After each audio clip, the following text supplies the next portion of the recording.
So the Empress Dowager and the Emperor fled, and now everybody in Beijing was just waiting for Li Hongzhang to come. So Li Hongzhang came back to Beijing and started negotiations with the foreign powers. And at the time, actually, everybody, some wanted him to come, some didn't. A lot of, like, for example, the Germans didn't want him to come because Li Hongzhang was a master in basically, if I can't fight against you guys, my best thing is just make you guys have conflicts against each other. And so so the Russians were particularly enthusiastic for him to come because Russians thought that he could use him to get more interest in Manchuria.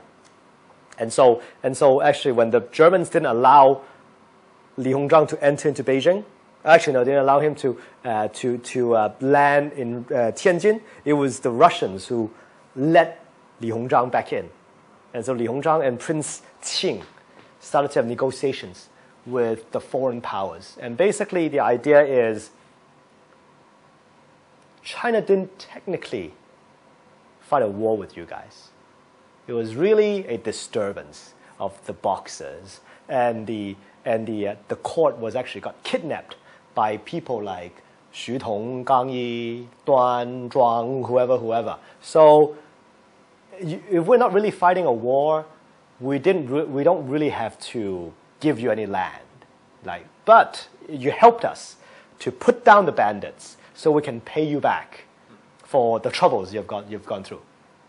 And so for that, they were negotiating here and there. And because the French and the Japanese and the Russians and the Germans want partitioning.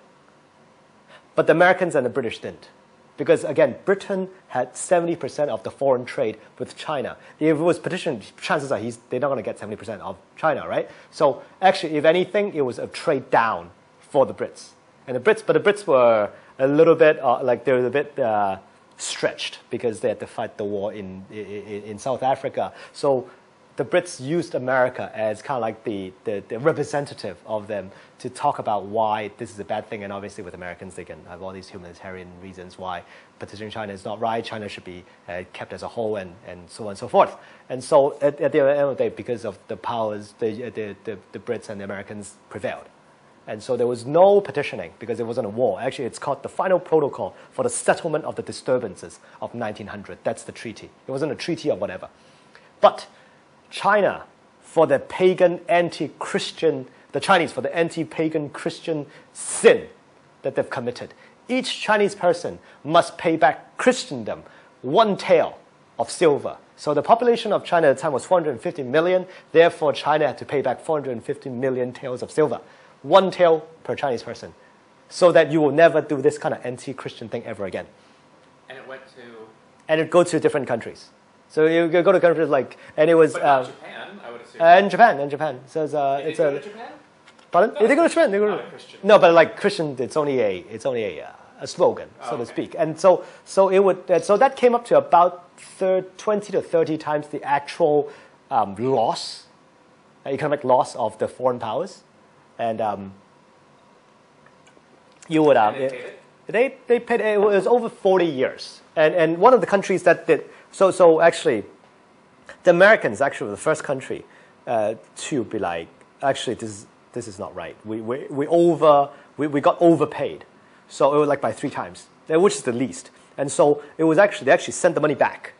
And as they sent the money back, they were like, but I don't want to send it to China, because like Chinese government, because they might be corrupt. So let's build universities. Let's build a community college so that these students would then go to America to study. That's the only way to modernize China. And so that's Tsinghua University. The Tsinghua University actually it's actually built on the money of the reparation of the Boxer Rebellion. And it was supposed to be a community college where Chinese students would go and study for 2 years and then go into a regular American university. Where is it? Tsinghua. Yeah. Tsinghua University in Beijing. So it's the, yeah. And so on and so forth. And because of that, Li Hongzhang, his final days of his life, had to do this horrible selling the country thing once again. And then the Russians were actually forcing him, as he was dying, the Russians were actually forcing him to sign the treaty to give out most of the rights of Manchuria to Russia. He died of the apparent explosion of the intestines. So Li Hongzhang, when he was 80. And what's interesting, another thing is that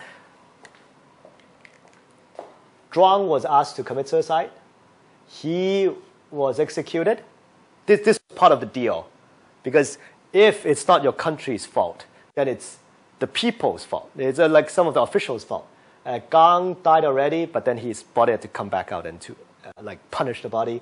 Zhao, he's the saddest. He's kind of innocent, but he was executed as well. Xu died already. His son got executed. Dong, nothing happened to him. Duan was then was put into exile in Xinjiang. So what's interesting about this whole thing is, if you take a position, you'll die. I think it could, if you don't, you live. This is probably one of the main history lessons. Huh? It's a pretty strong statement. But look at this, right? I didn't do these crosses and position for just randomly. You look at the crosses. And let me do this as well. Right? He was exiled, right? Or tick, right? Liu is okay. It's okay, but Li he had to do the peace negotiation, so he died. Yuan came back to be the main guy in our next talk, and then Liu Kunyi and then Zhang Zhidong was okay. These guys were all in the local. The nail that sticks out. Yeah. So this is the Boxer Rebellion.